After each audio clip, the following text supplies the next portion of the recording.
Vous allez bien? Bonjour, Némi. Bonjour. Bonjour. Donc, Kelly, Nadia et tout le monde. non, Bonjour, Némi, ça va?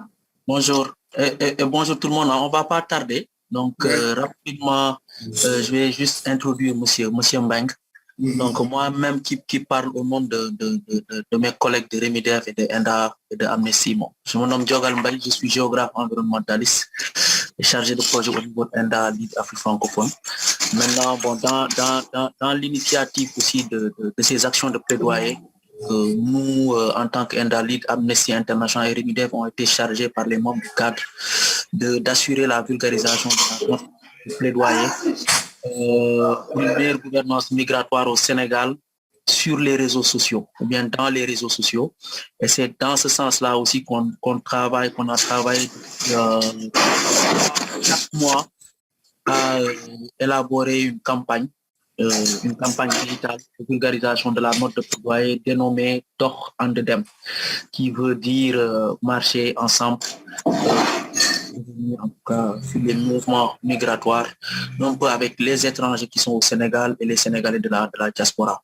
Et dans aussi cette campagne-là, qu'on a lancée il y a une semaine. Donc, cette campagne-là va se terminer au 18 décembre, dans lequel on va un peu marquer l'événement pour célébrer la Journée internationale des migrants. Bon, comme la campagne est en train d'être mise en œuvre aussi concomitamment avec les séjours d'activisme, on avait dit aussi en interne qu'il fallait aussi marquer l'approche genre, bien intégrer les questions de genre aussi dans notre campagne. Raison pour laquelle on organise ce webinaire dédié spécifiquement à la thématique migration féminine, autour duquel on aura les intervenants. Donc, je laisse M. Mbeng à vous l'honneur aussi de diriger ce webinaire. Merci beaucoup. Merci beaucoup, Gogol. Merci à tous. Je voudrais à mon tour d'abord me féliciter de ce choix porté sur ma modeste personne pour modérer le qui aujourd'hui entre vraiment dans un contexte, comme vous l'avez rappelé tantôt, de plaidoyer et aussi au niveau sur le plan digital, avec le soutien naturellement de partenaires comme la Fondation Heinrich Böll et Osiwa. Je crois qu'aujourd'hui, comme vous le savez, nous allons nous entretenir d'une thématique qui aujourd'hui est d'une actualité brûlante, c'est l'intégration de la dimension genre dans les politiques migratoires. Et c'est avec beaucoup d'intérêt que nous allons accueillir parmi nous Mme Ndeye Amindiaye, qui est enseignante-chercheur et qui est au comité des droits de l'homme du Sénégal. Également, Code Loum, journaliste qui est engagé sur ces questions de migration depuis plus de 15 ans.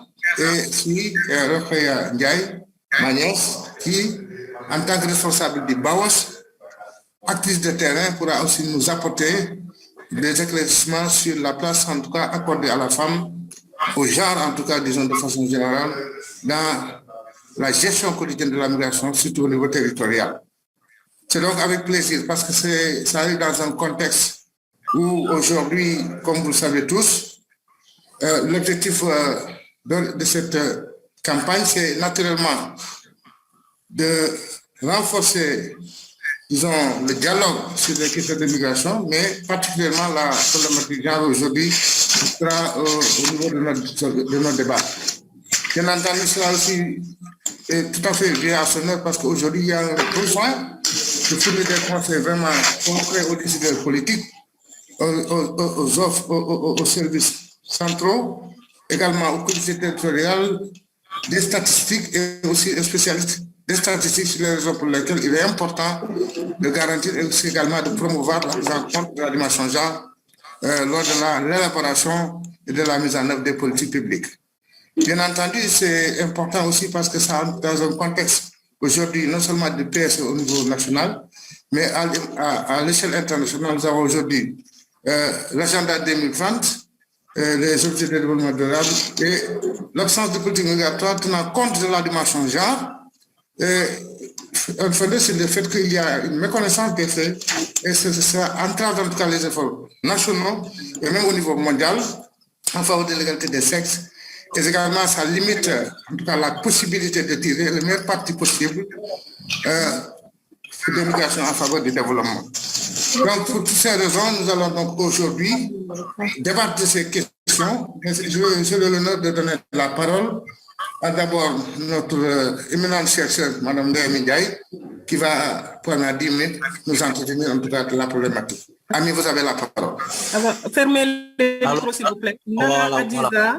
Fermez les micros. Monsieur Tendeng, fermez les micros, s'il vous plaît. Non, ça. Bonjour tout le monde.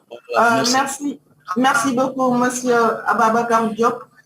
Merci à... C'est monsieur Meng, le modérateur. Je travaille avec l'ordinateur de Babacar, mais c'est monsieur Meng, le modérateur.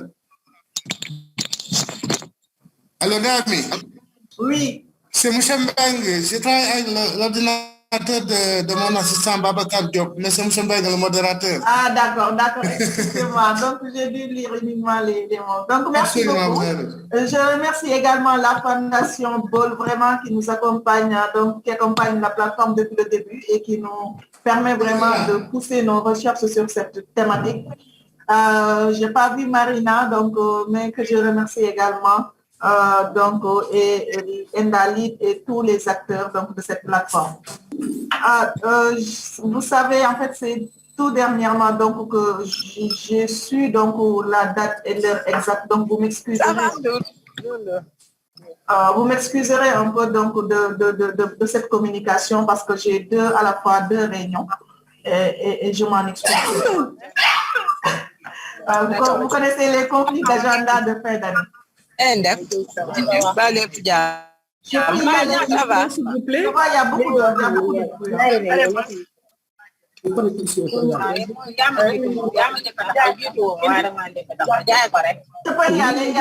beaucoup de L'animateur, est-ce qu'on peut désactiver les autres micros? Il faut désactiver les micros.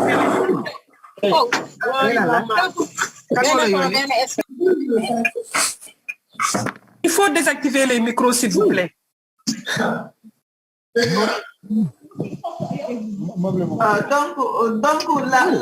La migration, donc regard croisé et perspective genre, c'est-à-dire on va essayer donc dans cette communication de revenir donc peut-être en si peu de temps sur vraiment l'aspect genre de la migration et en faire nos analyses. Je vais naturellement parler de la migration du cadre juridico-politique, mais comprenez que comme le temps qui nous est imparti est assez réduit, je focus vraiment sur les problématiques. Comme vous le savez, quand on parle de migration, on est dans le domaine de l'émigration et de l'immigration. Dans le domaine de l'émigration, souvent, les gens mettent le focus sur le départ, donc vers d'autres continents, le plus souvent les continents européens, asiatiques, américains ou ailleurs. Mais sachez que la plus grande partie de la migration a lieu donc au niveau interafricain et au niveau national, il y a également ce qu'on appelle le phénomène de l'exode rural. Maintenant, cette migration donc, est articulée autour donc, de normes nationales et de normes internationales. Au niveau des normes internationales, la migration est avant tout donc, une cause humaine. Ce qui fait que l'ensemble des conventions internationales qui parlent de la protection des droits de l'homme parlent également directement ou indirectement à travers plusieurs articles sur la question de la migration. Si vous prenez par exemple la DUDH, donc l'article 13, parle donc de cette liberté de quitter son territoire et d'y revenir, c'est-à-dire la liberté de circulation. Et cette DUDH, bien qu'ayant pas une valeur vraiment de force contraignante, est complétée par le pacte international donc, de droits civils et de politique. Et dans ce pacte, on parle également donc, du droit d'égalité de traitement donc, des migrants devant les tribunaux, du droit à la sûreté, à la protection des migrants, du droit vraiment de circuler librement et de choisir sa résidence à l'intérieur d'un État, le droit de quitter son pays, y compris le droit d'y revenir, le droit à la liberté d'opinion et de pensée, sans distinction de race également et de sexe ou de religion. pour vous dire que donc c'est consacré par les conventions internationales. Le pacte sur le droit économique également fait allusion à cette liberté de travail des migrants. Il y a également la convention, d'ailleurs, il y a une convention spécifique sur la protection des migrants donc, et de leurs familles. Donc, cette convention de 1990, donc, qui a été menée sous la tutelle de l'ONU et qui consacre donc cette liberté, donc cette protection du travailleur migrant. D'autres conventions également, parce que quand on parle de la migration, on est également dans le domaine transnational avec parfois les effets connexes qui arrivent, c'est-à-dire la criminalité transnationale, ce qui fait que l'ONUDC également, donc sous sa tutelle, donc, a mené donc, la Convention des Nations Unies contre la criminalité transnationale et également un ensemble de protocoles en 2000. La CEDEAO également poursuit dans la même veine avec notamment le protocole sur la libre circulation. Il y a, au-delà de ça, des accords bilatéraux qui existent. Par exemple, entre le Sénégal et le Maroc, tout le monde sait qu'il y a des accords bilatéraux entre le Sénégal et la Mauritanie, et j'en passe. Donc, il y a des accords bilatéraux. Il y a également parfois des accords multilatéraux qui existent entre les États. Certaines conventions d'affaires également, du fait que ce sont des conventions qui régissent le milieu international également, influent directement ou indirectement sur la question de la migration. Vous savez, par exemple, le traité de l'ODA en Afrique de l'Ouest, donc également, a des effets directement ou indirectement sur la protection des migrants, surtout en ce qui concerne les investissements privés.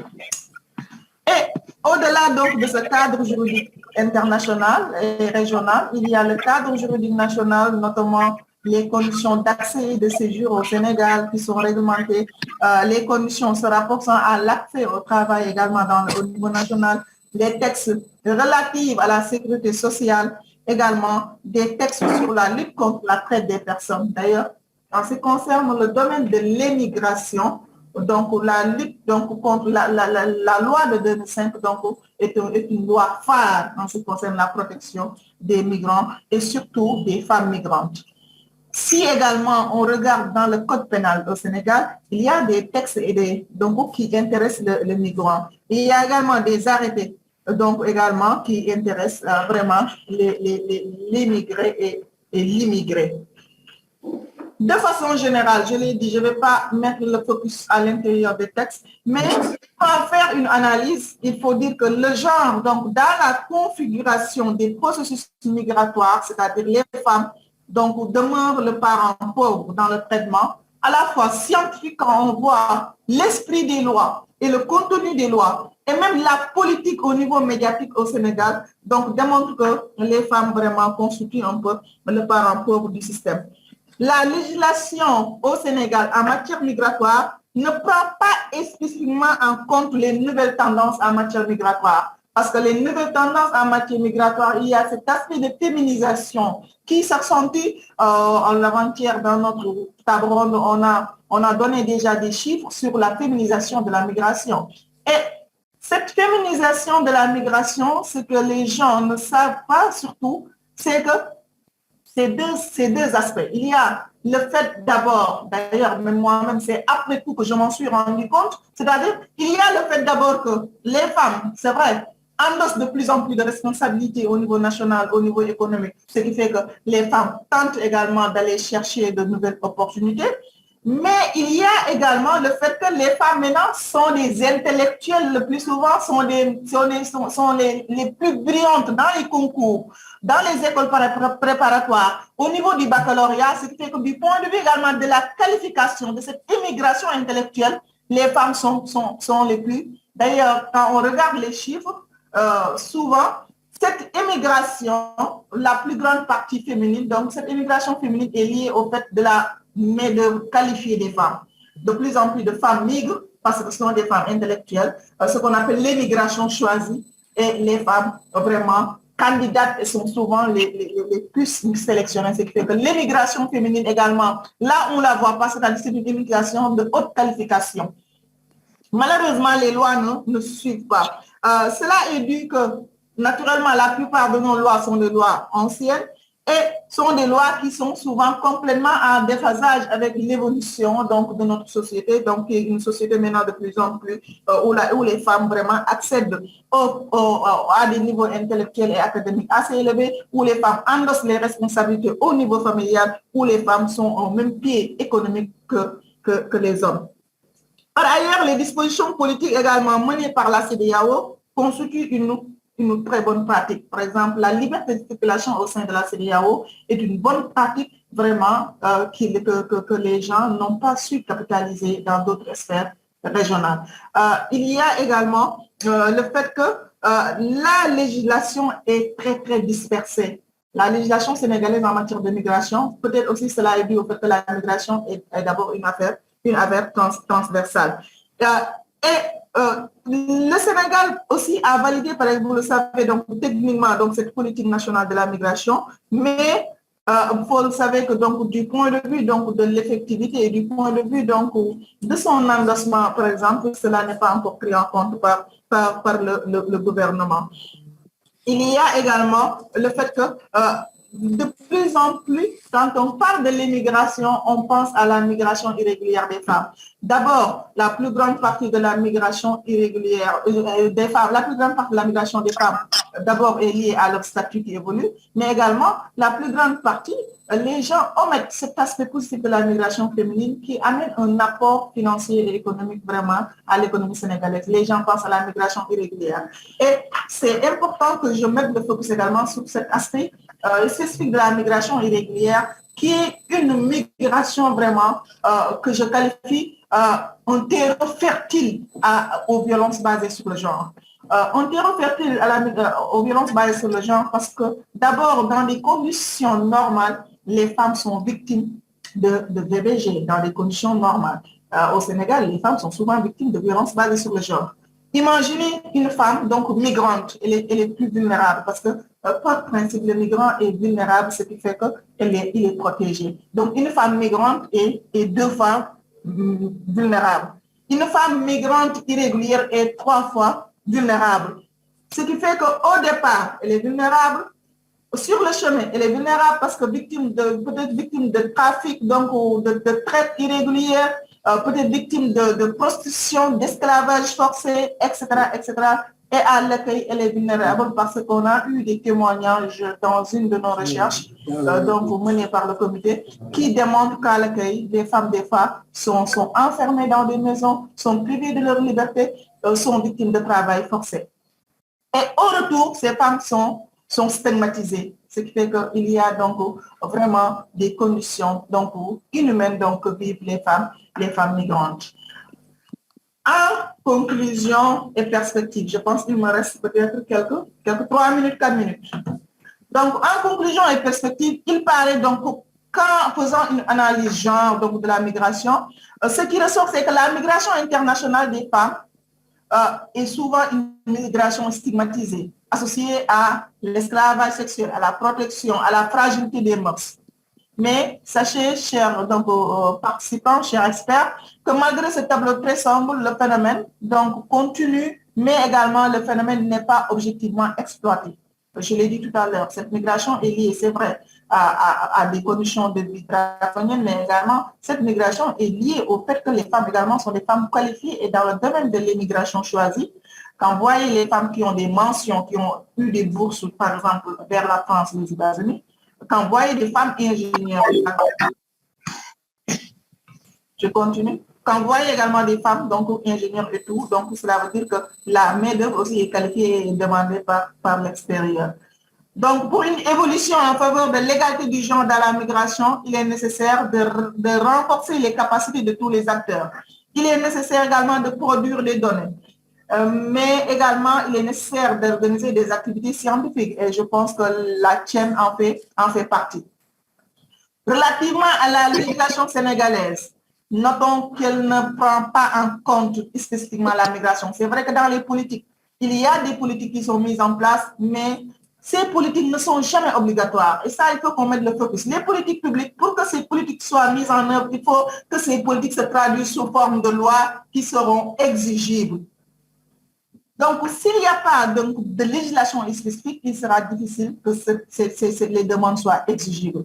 Cela est dû au fait que, donc, je l'ai dit, les lois sont anciennes, les lois sont en déphasage avec nos réalités, et en matière de migration, les actions et les mécanismes sont dispersés. Il n'y a pas de coordination, ni technique, ni également au sein de la société civile.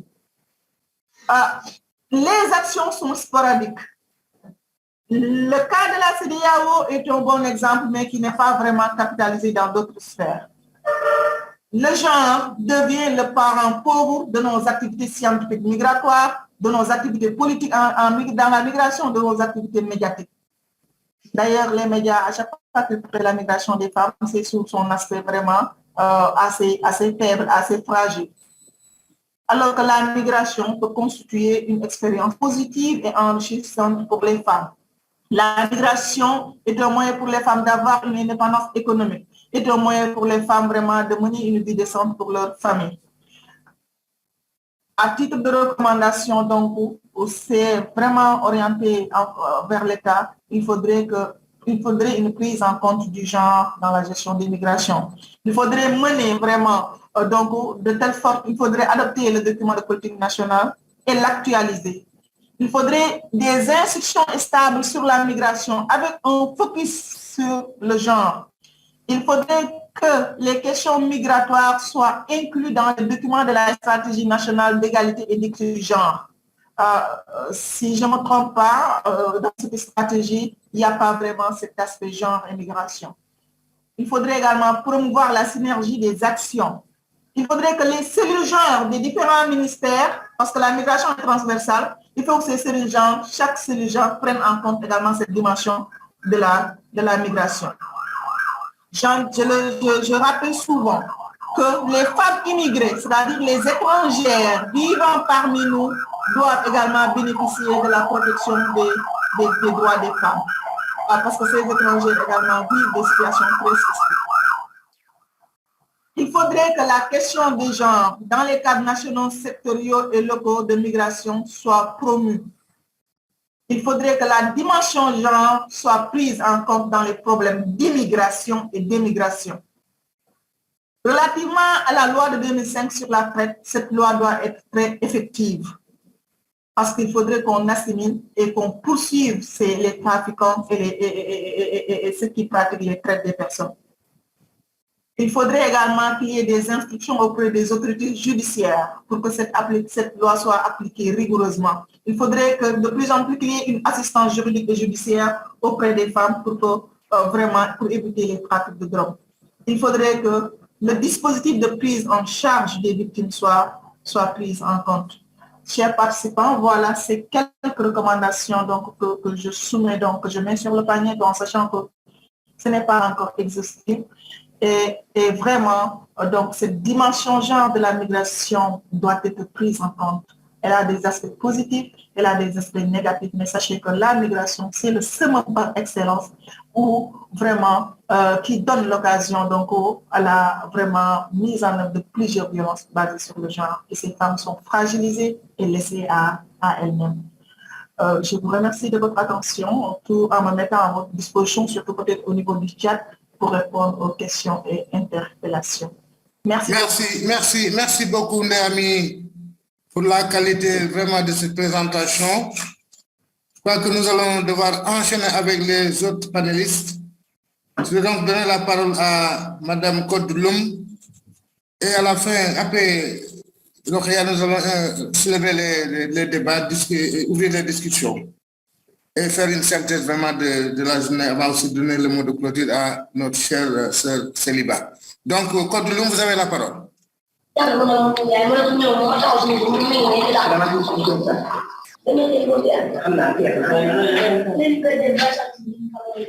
Kodou?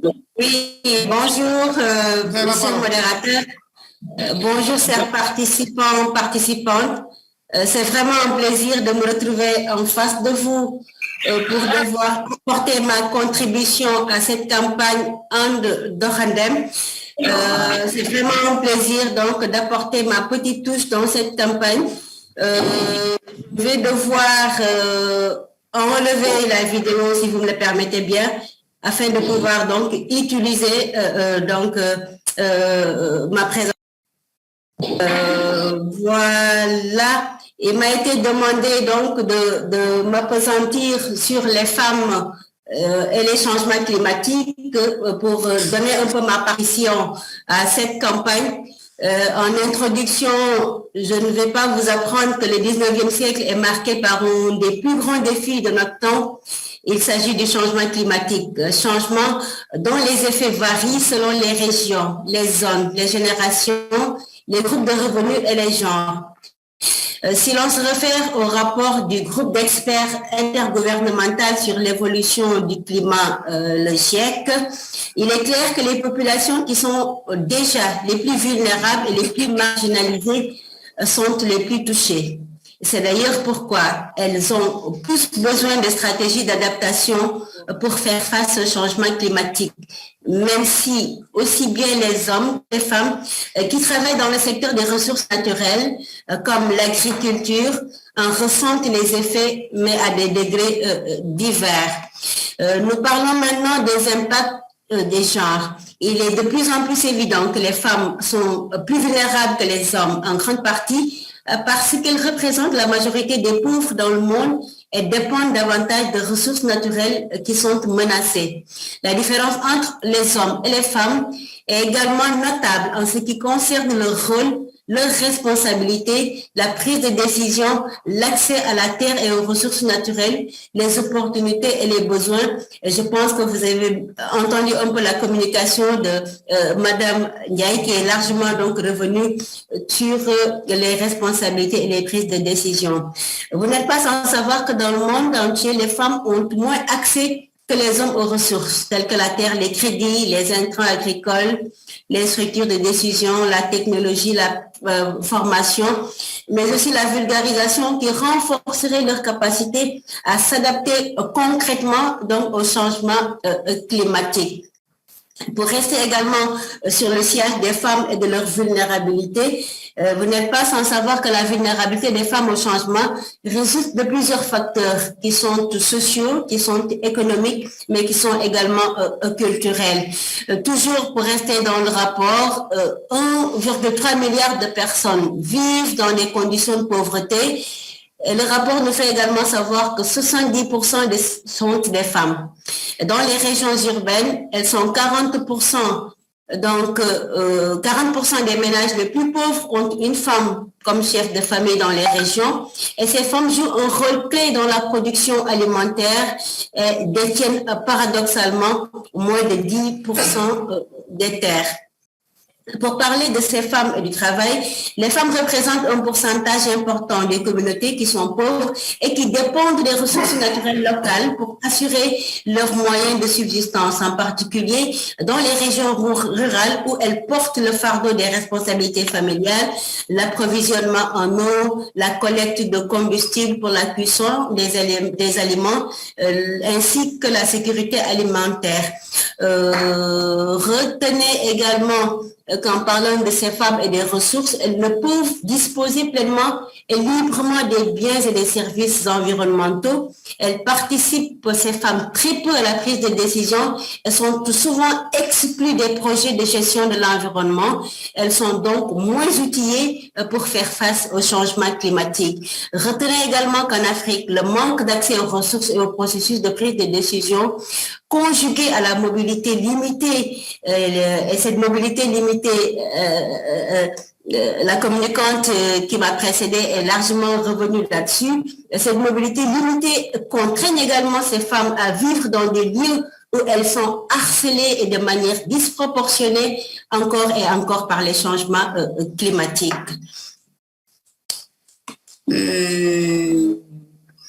Pour parler du tissu social, retenez également que les normes culturelles, les responsabilités familiales empêchent les femmes d'émigrer, de bouger, d'aller voir ce qui se passe ailleurs. Et c'est du moins le cas dans de nombreuses sociétés. Et une telle situation alourdit davantage le fardeau qui pèse davantage sur les femmes, qui sont souvent obligées de parcourir des distances plus longues pour aller chercher de l'eau ou encore du bois de feu, et ce n'est qu'à titre d'exemple. Ce n'est pas que dans la migration ou encore dans la libre circulation des personnes et des biens, mais les inégalités existent aussi dans de nombreux autres domaines, et retenez par là les droits de l'homme, les droits politico-économiques, les droits à la propriété, la violence, l'éducation, la santé, pour ne pas être très exhaustive. L'effet du changement climatique vient s'ajouter donc à la liste déjà exhaustive et devient dès lors un facteur supplémentaire de stress venu aggraver encore et encore la vulnérabilité des femmes. Et nous allons tenter d'améliorer l'adaptation des femmes au changement climatique par comment? Parce qu'au-delà d'être des victimes au changement climatique, il faut noter que les femmes peuvent aussi agir activement, efficacement, et pour promouvoir donc des méthodes d'adaptation et d'atténuation face au changement climatique. Nous restons en Afrique où les femmes âgées, qui sont tout souvent détentrices de sagesse, ont hérité du savoir traditionnel et de l'expertise liée aux alertes rapides à l'atténuation des impacts des catastrophes. Ce savoir est une expérience qui est transmise de génération en génération, et ainsi donc elles pourront contribuer de manière efficace à améliorer les capacités d'adaptation locale et à maintenir donc les moyens de subsistance des communautés. En termes de recommandations, il serait intéressant d'identifier les impacts du changement climatique spécifiques au genre et mettre en place des mesures pour y répondre, prendre en compte dans les projets de développement les priorités et les besoins des femmes, impliquer les femmes à la prise de décision au niveau national, au niveau local, concernant par exemple l'allocation des ressources aux initiatives liées au changement climatique, mais aussi penser à transférer des technologies de renforcement de capacité, toujours donc au bénéfice des femmes. En termes de conclusion, les données scientifiques ont fini de nous démontrer le retard dans l'action mondiale.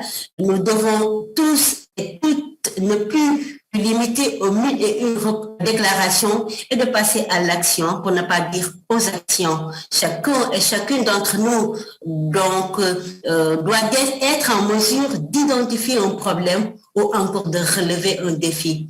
Parfois, vous me direz que nous n'avons pas besoin donc tout le temps de grandes choses pour commencer. Non, la première ressource reste la volonté. Ensuite viennent les ressources accessibles dont nous disposons. Et en plus, nous avons notre voix, parfois, cette voix peut porter et elle peut changer le monde. Voilà un peu en résumé ce qui j'avais prévu pour apporter ma contribution à cette campagne d'Or and Dem.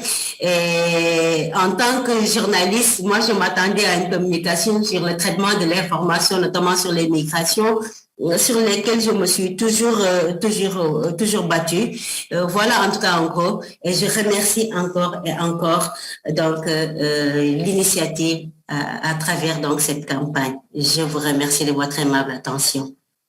Merci beaucoup Kodou pour vraiment la qualité aussi de cette présentation. Je crois que nous allons aussi revenir sur les grandes lignes de votre communication. En attendant de donner la parole à Rokhaya Kebandiaï, responsable du Baou Sénégal. Rokhaya, vous avez la parole.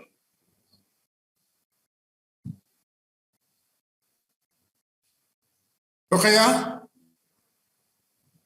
Rokhaya? Rokhaya?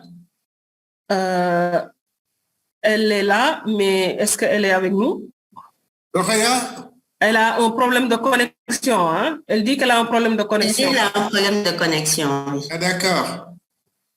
Mais en attendant qu'elle soit connectée, je vais donc remercier les deux premières présentatrices, Naomi et Kodou, qui, à travers leur communication, vraiment nous ont parlé pour la première du contexte vraiment au niveau régional, international et non national par rapport à la problématique de la mise en compte des droits des migrants, en partant déjà de l'article 13 de la Déclaration des droits de l'homme, mais également des différents instruments et pactes qui ont en tout cas formater, disons, structurer la profession des droits des femmes en rappelant particulièrement la Convention de 1990 des Nations Unies. Aussi, rappeler dans le contexte général ce qu'a fait la CEDEAO, et notamment le protocole de 1979, qui parle de la liberté de circulation, également des personnes et des biens, et où les femmes doivent jouer un rôle extrêmement important. Elle a également insisté sur aujourd'hui un aspect fondamental qui est la qualification vraiment des femmes, et particulièrement des jeunes, qui aujourd'hui, des jeunes filles avec des compétences, sont mobiles dans l'espace national et international, et même dans le cadre de la migration choisie, elles ont été vraiment les premières à bénéficier de cette mobilité, ce qui fait qu'aujourd'hui, il faut avoir un regard différent par rapport à l'approche que nous avions par rapport à la formulation même des lois au niveau national et international. Naturellement, c'est pourquoi elle a beaucoup insisté sur l'importance qu'il y a aujourd'hui de prendre en charge de la dimension genre dans la politique nationale migratoire, car pour elle, effectivement, aujourd'hui, les femmes sont, dans le cadre de la migration irrégulière, victimes et vulnérables, parce qu'elles sont victimes de violences et du non-respect de leurs droits, et ce qui fait qu'aussi elles sont exposées à une situation de vulnérabilité et de stigmatisation. Dès lors que donc, pour elle, il est important de mettre l'accent sur un renforcement de la loi de 2005 qui vraiment permettrait de juguler le phénomène de la traite. Il faut donc une assistance juridique de son point de vue. Et je crois que pour promouvoir la dimension genre, il y a un besoin pour elle, une nécessité même de production de données qui vont alimenter les politiques et aussi un besoin de coordination et de synergie des actions de la société civile sur la question vraiment de la migration et particulièrement la protection des femmes et la prise en charge en compte du genre afin de délucider en tout cas les documents de politique. Et enfin, elle a vraiment appelé en termes de recommandations à une synergie d'action pour prendre en charge la question vraiment de la dimension genre dans la mise en œuvre des politiques. Naturellement, elle a été suivie par Code Bloom qui a mis l'accent sur la relation entre migration des femmes et changement climatique. Et elle a rappelé le besoin de stratégies d'adaptation que les femmes doivent avoir, car elles subissent de plus en plus les impacts négatifs des changements climatiques. Du coup, ces femmes sont généralement vulnérables parce qu'effectivement, elles sont productrices, elles sont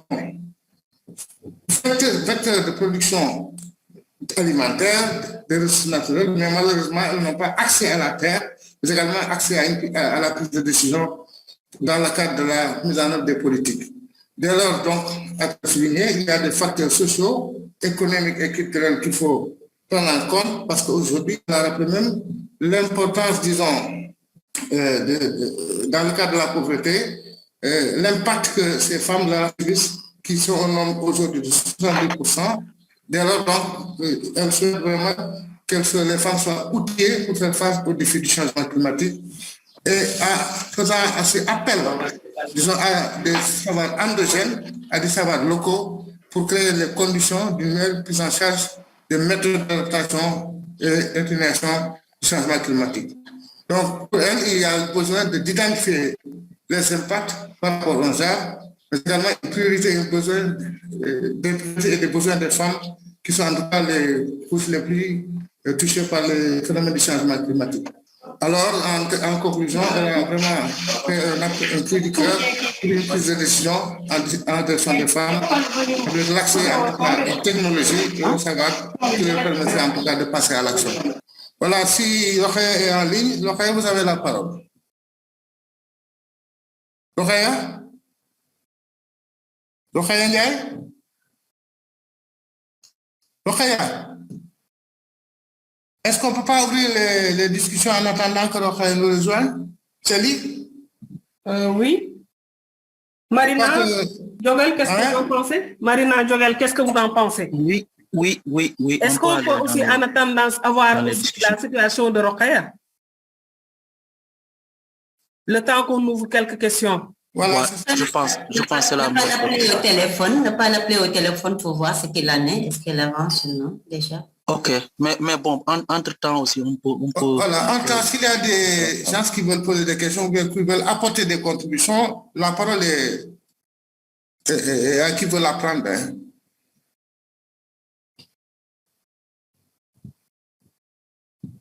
Allô? Oui, mais il y a Djadjou qui a levé la main. Il y a Djadjou qui a levé la main. Donc, vous avez la parole, Djadjou. Bonjour tout le monde. Bonjour. Donc, je suis candidat à la part. Je vous remercie de l'écoute de questions. Ça fait 3 jours qu'on est avec le ministre en compagnie de 2 jours. Donc, moi, comme agent et candidat, donc je vais encore faire la réflexion comme la réflexion et la musique. Donc, en parlant de migration, c'est un cas de compte. Vraiment, c'est un cas de compte. Parce que c'est un cas de compte. Tout l'impact de la migration, que ce soit environnemental, que ce soit social. Et ça fait 1 an, lors de la GIE, on avait dit que le Sénégal allait exporter comme à la présence de l'Union africaine. Pendant 1 an, nous avons eu au moins le Sénégal puisse ratifier les conventions. 1 an après, donc, le Sénégal n'a pas encore signé, n'a pas ratifié toutes les conventions, les chartes. Et puis, ça va nous vraiment la souci dans la pression pour qu'on devienne vraiment le standard international pour le Sénégal. Donc, pour information aussi, je vais remettre à jour des documents de l'année 2002 sur l'immigration. Donc, vraiment, on va exposer les jours de la journée le 7 décembre. Donc, je vous remercie. Merci beaucoup. Merci. Qui d'autre? Vous êtes par la parole? Est-ce que vous êtes en ligne? Marina?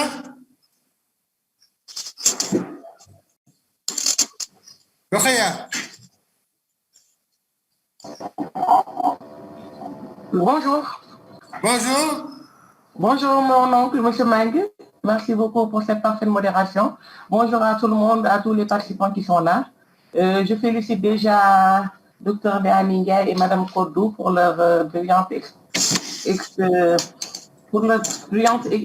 exposé, du moins, par rapport à la féminisation de la migration et aussi femmes et changements climatiques. Elles ont pratiquement touché l'ensemble des points. Donc, je me présente, je suis Rokhaya Ndiaye, responsable du BAOS Dakar, Bureau d'accueil d'orientation et de suivi des migrants de retour. Donc, pour rappel, les BAOS sont des dispositifs de l'État du Sénégal qui sont présents dans les 14 régions du Sénégal à travers un projet GMD, Gouvernance, Migration, Développement, financé par l'Union européenne et qui est mis en œuvre techniquement par la Direction générale d'appui au Sénégal et de l'extérieur. Donc, depuis presque 2 ans, nous sommes au niveau des agences régionales de développement des régions du Sénégal et nous essayons, comme le nom l'indiquant, de faire l'accueil, l'orientation et le suivi avec une cible un peu particulière et vulnérable, c'est-à-dire les migrants de retour. Mais n'empêche, nous nous intéressons aux potentiels migrants, aux femmes, aux jeunes, etc. En tout cas, toutes les personnes qui ont...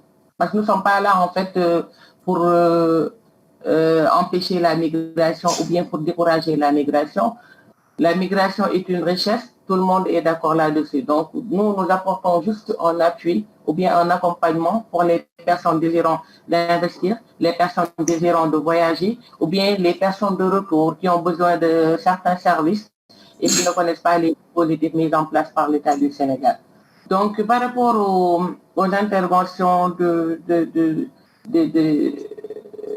intervenantes, moi, je voudrais insister sur la vulnérabilité, en fait, de la femme qui voyage. Le docteur Ndéani l'a dit, la femme est 2 fois vulnérable quand elle est en situation irrégulière.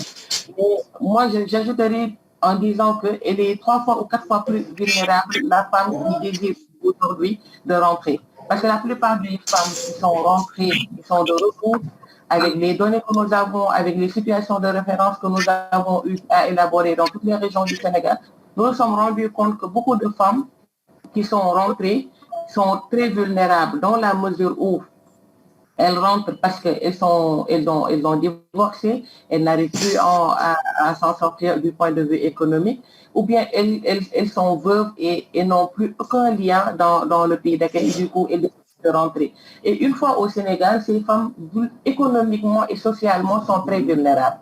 Et aujourd'hui, il n'y a pas un dispositif qui essaie de les prendre en compte pour faciliter leur réinsertion, afin qu'elles reprennent confiance en elles, mais aussi faciliter leur appui, en fait, ou bien leur fournir un appui psychosocial pour que ces femmes aujourd'hui puissent s'insérer et redevenir les citoyens qu'elles étaient avant leur départ. La présence des femmes intellectuelles, aujourd'hui, nous savons que la migration est un choix. Un choix dans la mesure où les femmes, la plupart du temps, ne sont plus dans cette dynamique de migrer pour des regroupements familiaux, pour rejoindre leur mari. Aujourd'hui, la femme a le choix de décider de partir personnellement pour à la quête du mieux-être, pour opportunités professionnelles, ou bien tout simplement parce qu'elle a envie de changer de pays et d'être dans un autre univers. Et aujourd'hui, ces femmes-là ont des contraintes. Peut-être que c'est une suggestion que nous ferons, ou bien une recommandation. Essayez de voir les femmes qui doivent voyager aujourd'hui et qui veulent aller dans d'autres sphères. Ce sont des femmes parfois qui ont des enfants. Et le fait d'être contraint et d'avoir cette exigence d'autorisation parentale, aujourd'hui, ont empêché beaucoup de femmes de voyager et d'aller à d'autres opportunités internationales. Beaucoup de femmes aujourd'hui ont stoppé leur rêve de migration parce qu'elles ne peuvent pas voyager avec leurs enfants, ou bien elles rencontrent beaucoup de difficultés pour obtenir ce papier-là. Donc, je pense que dans la féminisation de la migration et essayer aussi de faciliter la migration des femmes, c'est d'essayer de voir comment on peut aider pour que cette vulnérabilité-là ou bien cette exigence-là sur les femmes, qu'on puisse décanter cette situation, ou bien qu'on puisse faire une sensibilisation en fait, afin que les femmes soient libres de partir et soient libres de revenir à chaque fois que de besoin. Et je vais pas monopoliser la parole, sûrement on est presque à la fin, donc seulement sur 2 points dont je voudrais parler, c'est le traitement négatif par les médias. Je trouve qu'on ne parle pas assez des points positifs de la migration des femmes. On parle plus de traite, on parle plus d'exploitation, d'abus sexuels, alors qu'il y a d'autres points positifs. Il y a beaucoup de choses, en fait, que les femmes sont en train de faire, que ça soit des femmes dans les pays d'accueil ou bien les femmes qui sont de retour, qui font d'excellentes choses on pourrait les traiter, les médias pourraient traiter de ces bonnes œuvres-là et essayer d'en faire des bonnes pratiques plutôt que de s'accentuer seulement sur le côté négatif. Donc, je pense que, M. Mike, j'ai beaucoup de choses à dire, mais je vais laisser la parole à d'autres personnes qui ont sûrement des points à développer. Et ce sera la dernière fois qu'on va se réunir pour parler de ce thème très important. Encore merci à tous et félicitations à nos brillantes intervenantes sur les thèmes. Merci beaucoup. Merci, Rocher, et félicitations aussi à vous. Donc, avant de donner peut-être la parole à la séance, à la salle, je voudrais simplement vous féliciter également parce que je crois que les BAO sont aujourd'hui en train de faire un travail extrêmement important qui s'inscrit vraiment dans la territorialisation des politiques publiques et qui prennent en compte aussi, comme vous l'avez rappelé, dans la prise en charge des migrants de retour, les jeunes et les femmes. Et comme vous l'avez rappelé aussi, bon, c'est les femmes qui, de retour, qui sont finalement les plus vulnérables. Et je crois que vous l'avez dit dans les situations de référence et dans les données dont vous disposez, il y a lieu aussi aujourd'hui de voir comment corriger en tout cas ce état de fait pour une meilleure prise en charge des femmes afin de faciliter leur réinsertion sociale et économique. Vous avez également parlé un peu de la prise en charge psychosociale. Naturellement, les femmes, étant donné qu'elles sont les plus vulnérables, doivent vraiment bénéficier vraiment de ce service. Et si vous avez souligné le fait que autant les femmes avant bouger, migrer dans un souci de regroupement familial, mais aujourd'hui, c'est des femmes qui ont fait le choix de migrer en raison de qualification, mais également en raison de leur volonté d'avoir des opportunités au plan international, parce que le contexte y plaît. Naturellement, il y a lieu pour vous de faciliter la migration de ces femmes et aussi de voir comment, en tout cas, éviter autant que possible les contraintes auxquelles elles font face, surtout dans la prise en charge des enfants. Il y a cette volonté de renforcer la liberté de mobilité de ces femmes, mais également faire en sorte aussi les médias, vous avez interpellé enfin les médias, qui ont aujourd'hui une responsabilité pour faire changer le regard sur les femmes et en mettant l'accent sur les bonnes pratiques de ces femmes qui ont réussi et qui, une fois de retour au Sénégal, sont des femmes entrepreneurs et que je crois que les médias ont intérêt aujourd'hui à montrer ces femmes-là, montrer leur capacité d'investissement et d'entrepreneuriat, ce qui fera qu'en tout cas nous pourrons avoir une meilleure perception de ces femmes migrantes et une fois de retour. Je crois que nous allons donner la parole encore une fois à ceux qui veulent la prendre avant de donner le mot de clôture à notre chère sœur Céliba. Pour rappel, il y a l'honorable député Ngaïdé, il y a qui est là, il y a aussi Madame Hélène Ramagna qui est là également. Ah, absolument, j'avais compris parce que Djogol dans le vidéo a oublié de me le rappeler. Donc, on donne la parole à l'honorable député Aboubakar Ngaïdé, qui sera suivi naturellement par Hélène avant de faire la synthèse des travaux de ce webinaire. Honorable, vous avez la parole.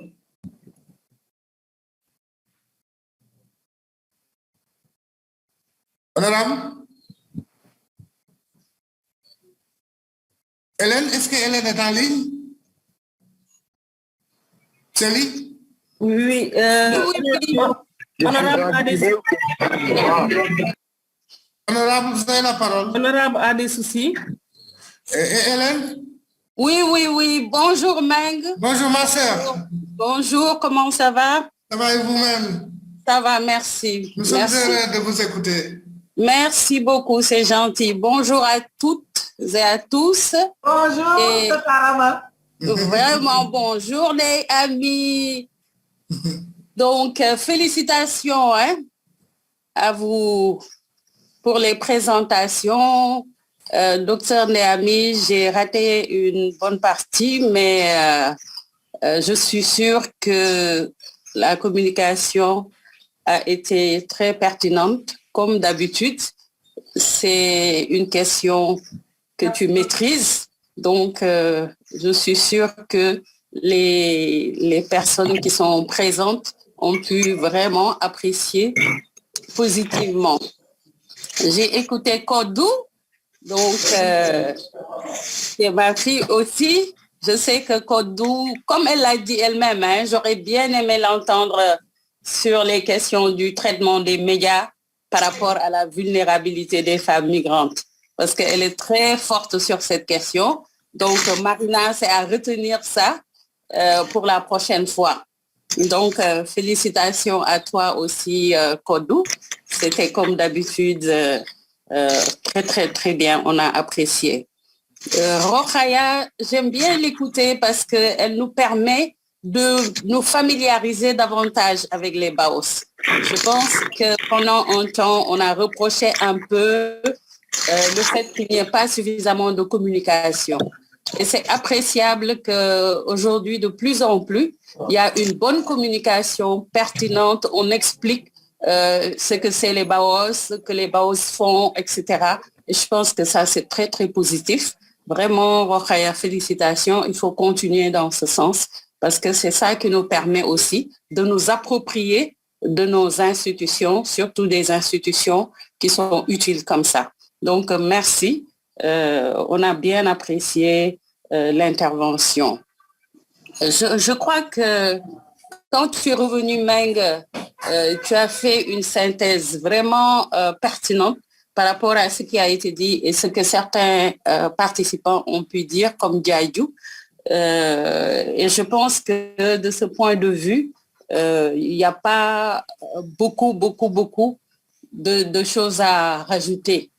Simplement dire que quand nous avons mardi, Dr Néami et moi-même, donc FEXA et le Haut Comité des droits de l'homme, essayer de faire cet exercice, donc de croisement un peu de la vulnérabilité des femmes migrantes, etc., tout au point de vue des politiques, mais également sur le terrain.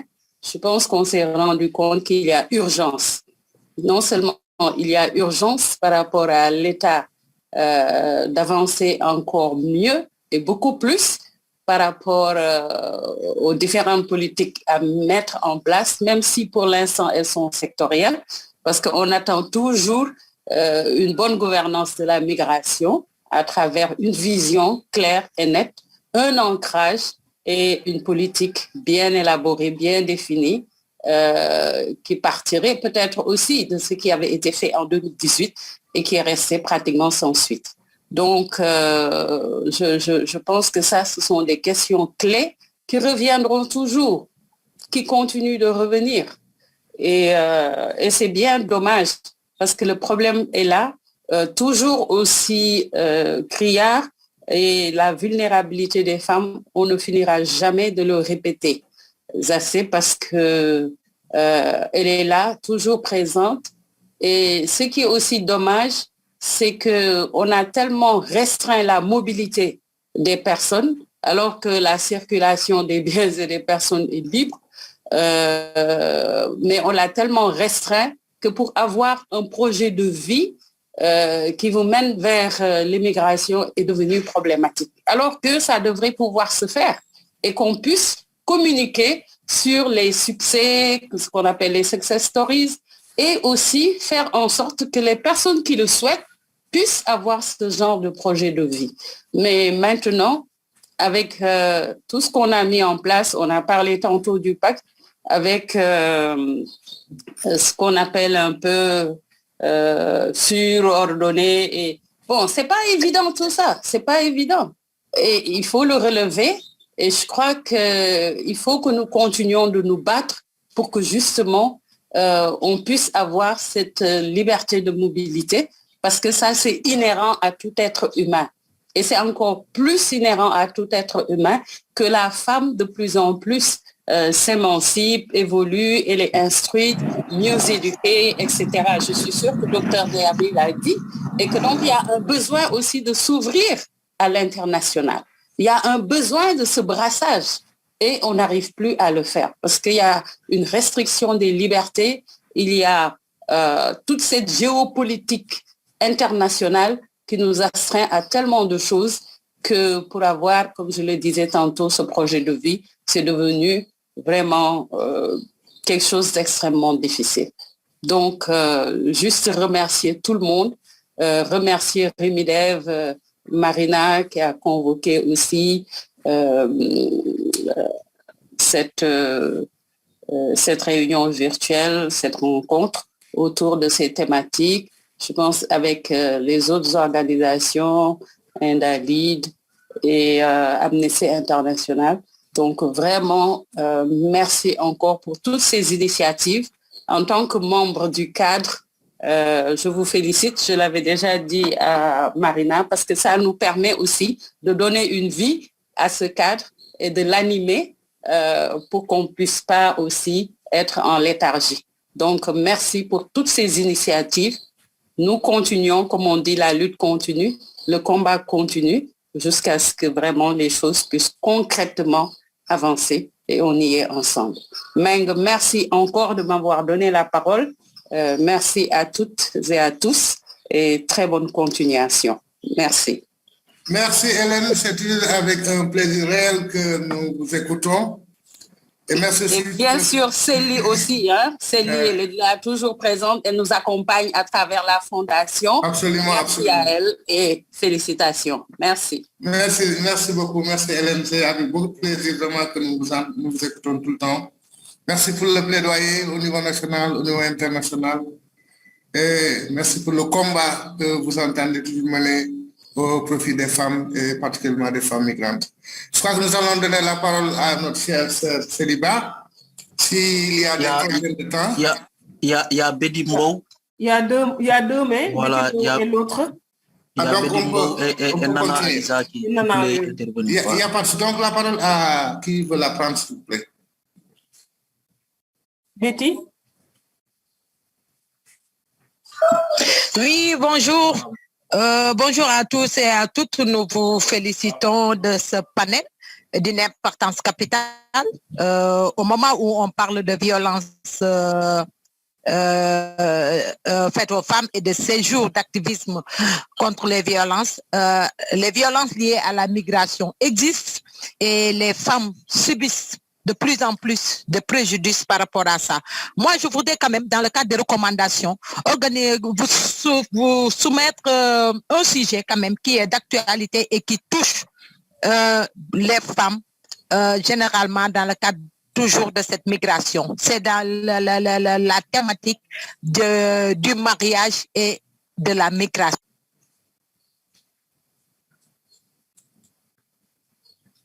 De façon irrégulière et de façon régulière subissent des violences basées sur le genre, subissent des violences ici au niveau du Sénégal comme à l'extérieur, comme vous l'avez si bien dit, dans le cadre de regroupement familial.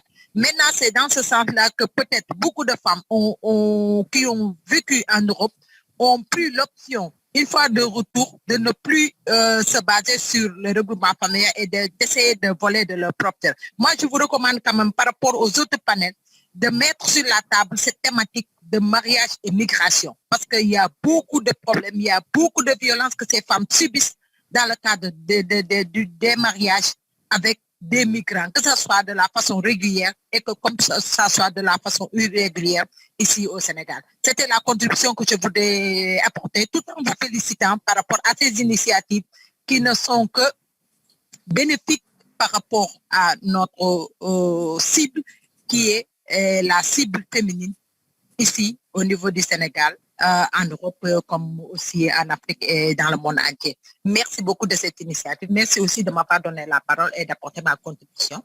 Merci beaucoup, Bédi. Je crois que la proposition a été bien entendue par Marina. Donc, nous remercions vraiment. C'est Diadou qui a levé la main ou bien? Nana Adiza, ça. Nana, vous avez la parole.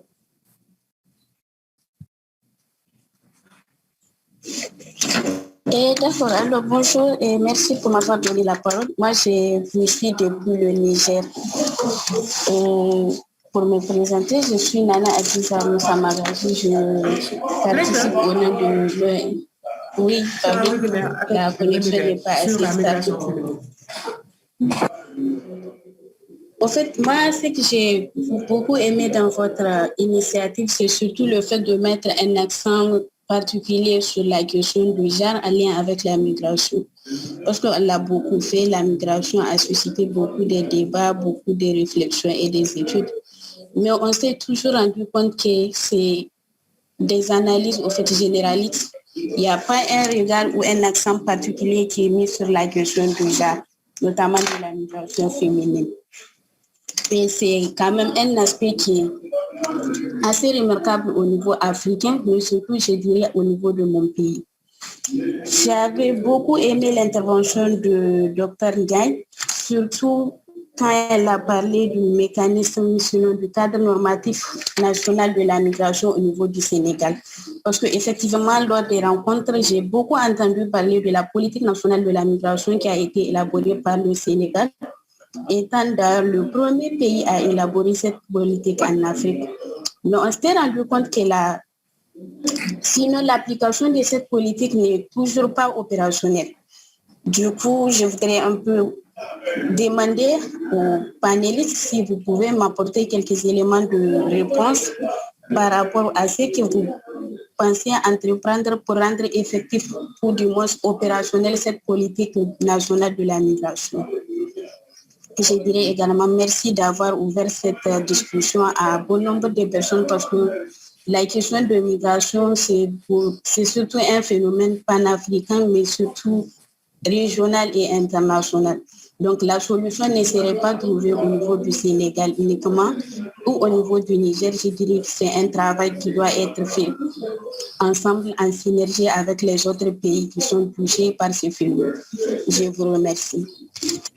Merci beaucoup, Nana. Yogol, il y a notre intervenant? Oui, il y a mais son nom n'est pas affiché, iPhone. iPhone, je vois iPhone. Oui. Bonjour tout le monde. Bonjour. Bonjour, c'est Khady Diouf, iPhone. C'est Khady Diouf. Vous m'entendez? Oui, on s'entend. D'accord, merci, M. Meng de m'avoir donné la parole.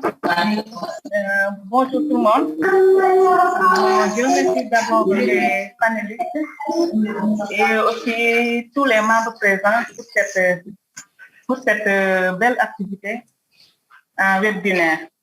Donc, je vais venir aux questions. Je pense que j'ai 2 questions à poser.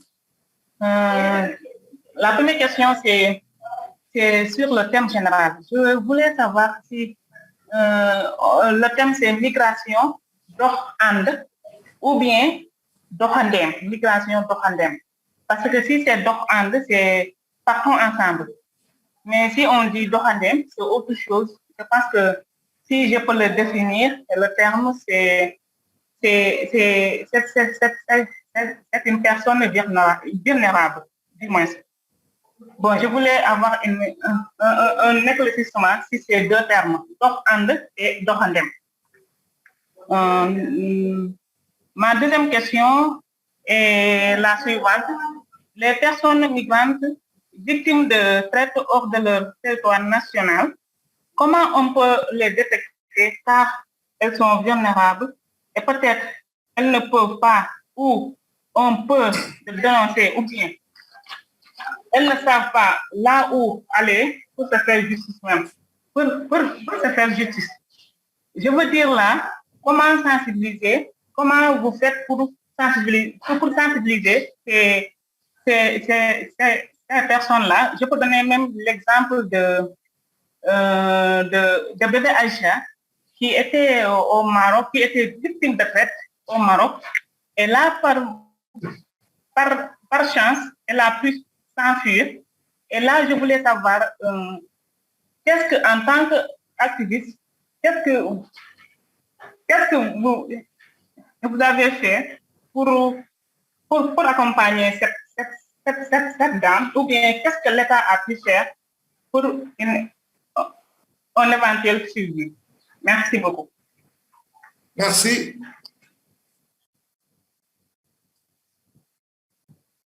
Yogol?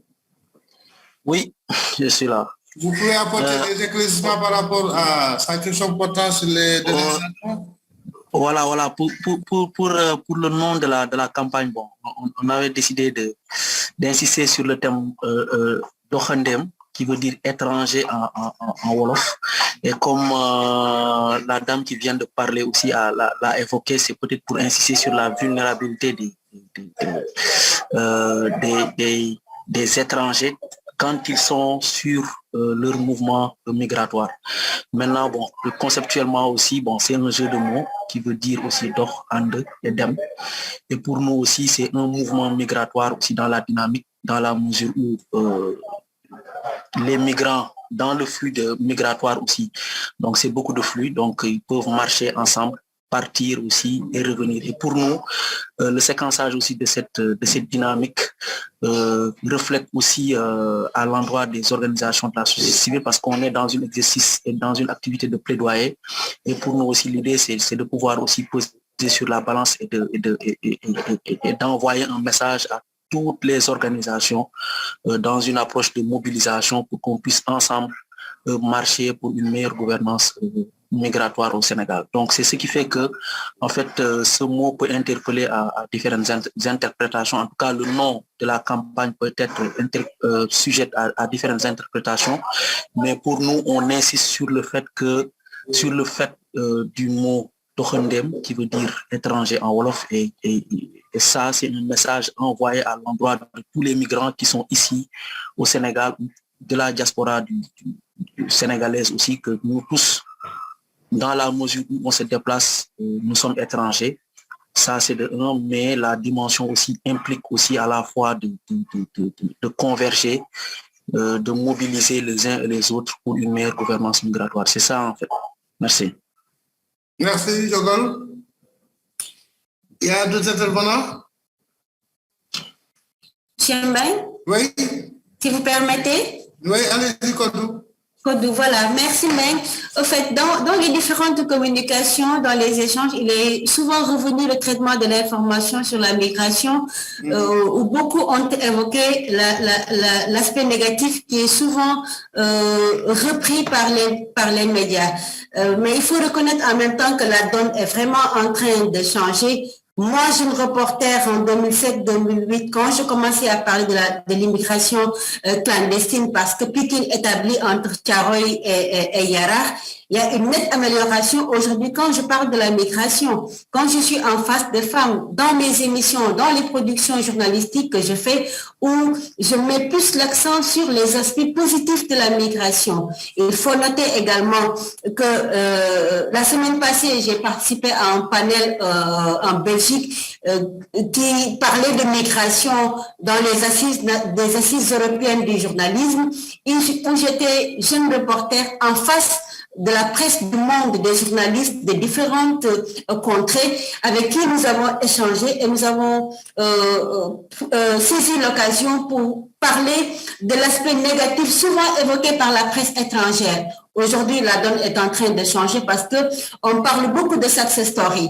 Déjà, à partir de l'environnement dans lequel nous évoluons. Avant, on reprenait exactement les articles de presse, les dépêches qui étaient traitées par la presse occidentale. Aujourd'hui, nous, journalistes africains, dont sont souvent issus ces jeunes migrants, la donne est en train de changer. Maintenant, comment faire pour outiller davantage les médias à s'approprier de certaines terminologies, à connaître davantage les aspects positifs? Je pense que l'un dans l'autre, la donne change, il faut l'admettre. Maintenant, comment faire pour booster davantage, avoir beaucoup plus de journalistes spécialisés sur les questions migratoires? Je pense que c'est tout simplement ce qui peut changer la donne. Et dans ce sens, je remercie Rémi Dev qui fait un excellent travail, toutes ces activités sont accompagnées, sont pilotées, donc les journalistes pour leur permettre d'avoir certaines données, notamment des aspects de la migration intra-africaine, d'avoir des statistiques qui sont produites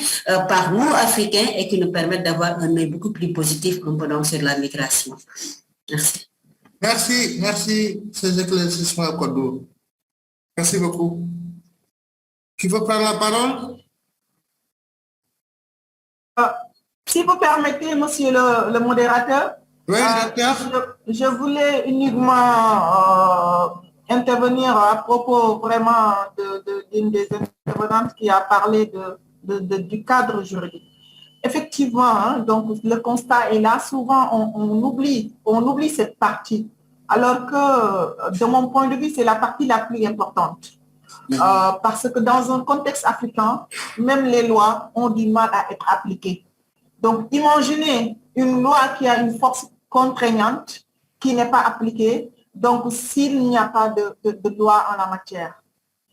Je pense que le premier combat, c'est d'abord que le cadre juridique, le cadre législatif soit transformé en faveur du genre pour après, à ce que des politiques publiques de mise en œuvre soient adoptées. Parce que l'une ne va pas sans l'autre.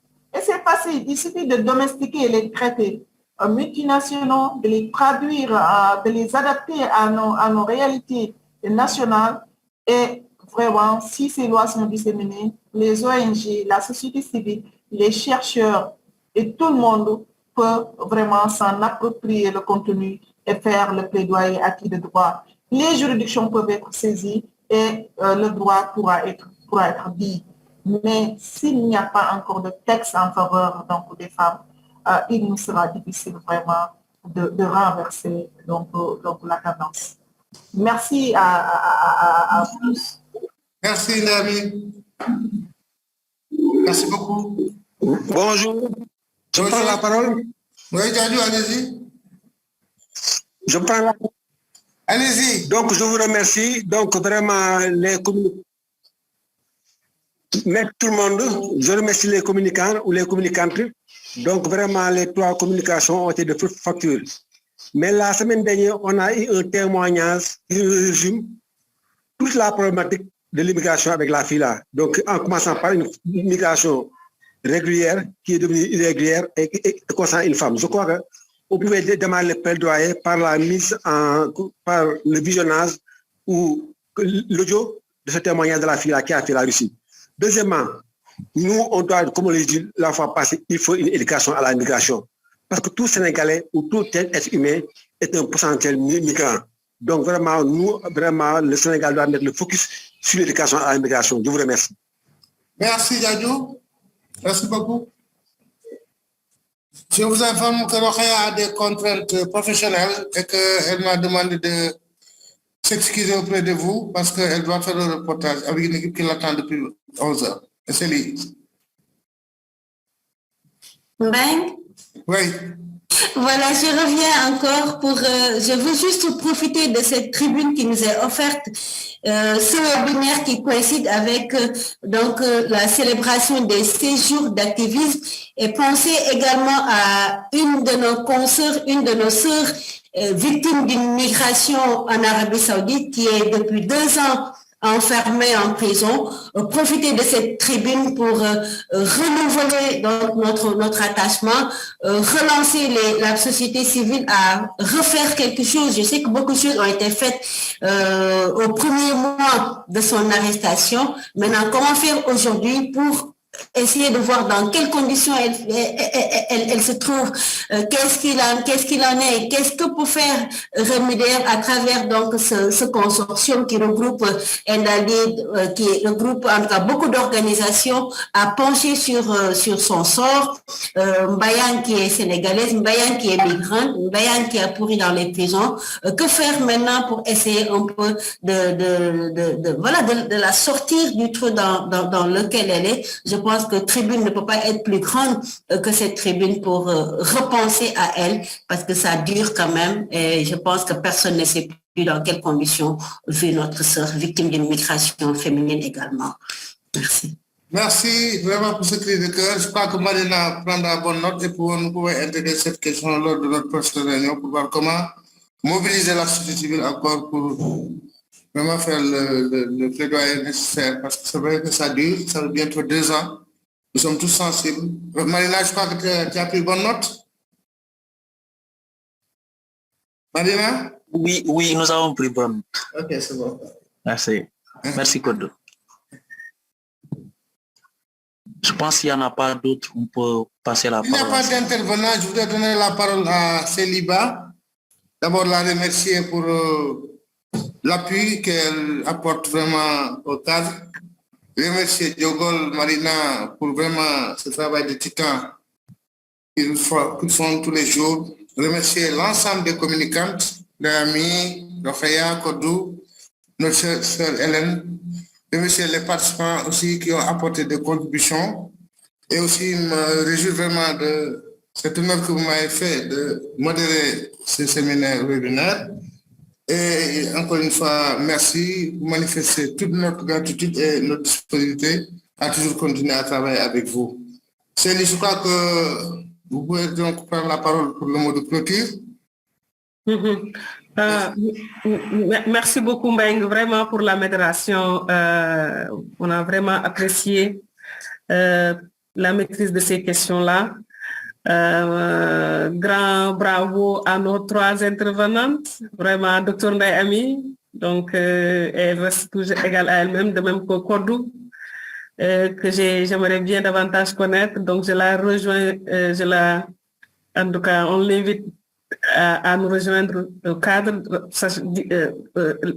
dire que en tout cas le cadre reste ouvert à tout organisation, personnes ressources qui travaillent sur la question, parce que l'idée c'est de développer, de renforcer les synergies. Donc le cadre reste ouvert et on appréciera de t'avoir dans ce cadre-là. Merci beaucoup à Rokhaya qui est partie de la disponibilité. On a toujours besoin en tout cas de l'interlocuteur de l'autre côté de l'État, parce que notre principal interlocuteur est Recording in progress.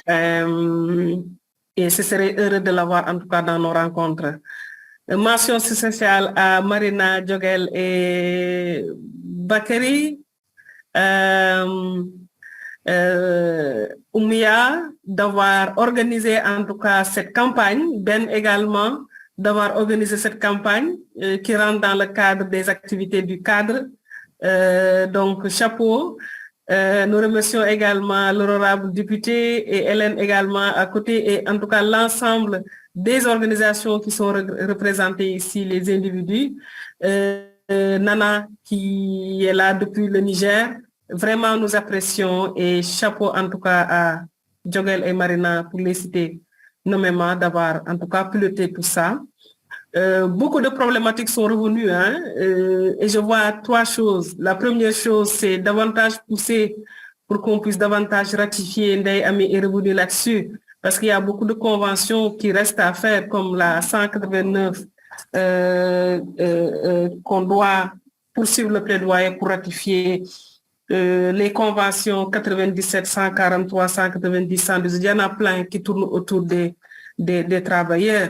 Le protocole de livre circulation de l'Union africaine, ça également, c'est le rôle en tant qu'organisation de la société civile. Moi, je me définis en tant qu'organisation parce que je suis militante d'abord au niveau des organisations de la société civile. Donc, nous devons poursuivre le plaidoyer, et ce plaidoyer doit être accompagné par des recherches, donc qui doivent davantage éclairer nos actions. C'est pourquoi aussi ce serait bien davantage de renforcer. Je pense que Bédi est revenu sur migration et mariage. Ça aussi sont des problématiques. Je pense que c'est des constats. On le vit au quotidien avec les mariages, etc. Mais il faut davantage documenter. Ça aussi, c'est des problèmes et que nous, on doit adresser. Tout ce qui est aussi réseau, la semaine passée, bon, Diadi est revenu en fait là-dessus avec le témoignage poignant de la fille. Donc, avec tout ce qui est réseau de trafic, aujourd'hui, c'est les femmes qui sont mises en avant. Parce qu'avec la femme, il y a plus de confiance, etc.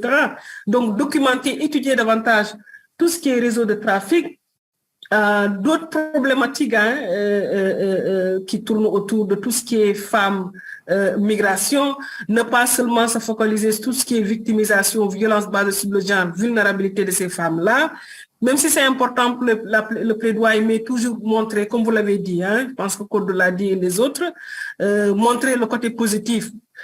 Comme Ndeye l'a dit, aujourd'hui, on a beaucoup de femmes qualifiées qui migrent de manière autonome. On n'a plus, en tout cas, ce déplacement traditionnel avec regroupement familial et autres. Les femmes migrent toutes seules. Les femmes migrent parce qu'il y a une recomposition au niveau social. Les femmes sont beaucoup plus responsables. Les femmes partent dans les secteurs formels à l'étranger ou aussi sur le continent africain, mais aussi dans les secteurs informels, surtout sur le continent. Aujourd'hui, nous avons beaucoup de femmes commerçantes qui sont victimes de beaucoup de tracasseries sur le continent africain, mais aussi en dehors. Donc, davantage, en tout cas, documenter tout ça et valoriser surtout le côté positif en tant que femme autonome. Documenter les transferts. Qu'est-ce que les femmes, le montant, en tout cas, la part des femmes dans ces transferts? Les femmes contribuent énormément.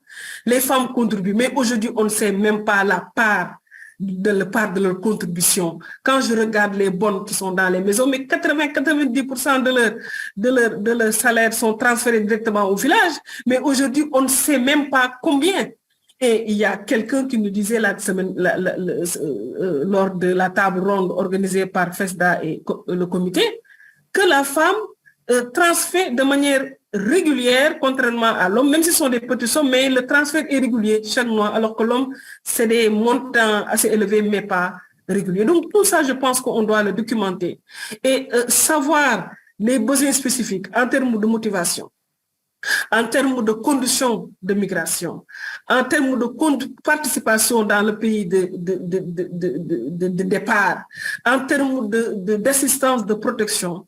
Donc, si on a ces besoins spécifiques, que ce soit du côté des hommes comme du côté des femmes, ça nous permettra d'être beaucoup plus efficients et efficaces dans nos politiques. On ne peut pas mettre tout le monde dans le même sac et élaborer une politique pour tout le monde. Sachant qu'il y a ces besoins spécifiques qui sont là. Le migrant rural n'a pas les mêmes besoins que le migrant qui se trouve en Espagne, en Italie. Le migrant qui se trouve au Gabon, au Congo, n'a pas les mêmes besoins. Donc, d'avoir cette approche holistique et diversifiée pour une meilleure prise en compte de ces différentes catégories qui sont dans la migration mais qui le vivent différemment, c'est extrêmement important. Et c'est ça qui nous permettra d'avoir en tout cas une bonne politique inclusive. Et nous, on croit fermement qu'il nous faut une politique qui est réactualisée à l'image de tout ça.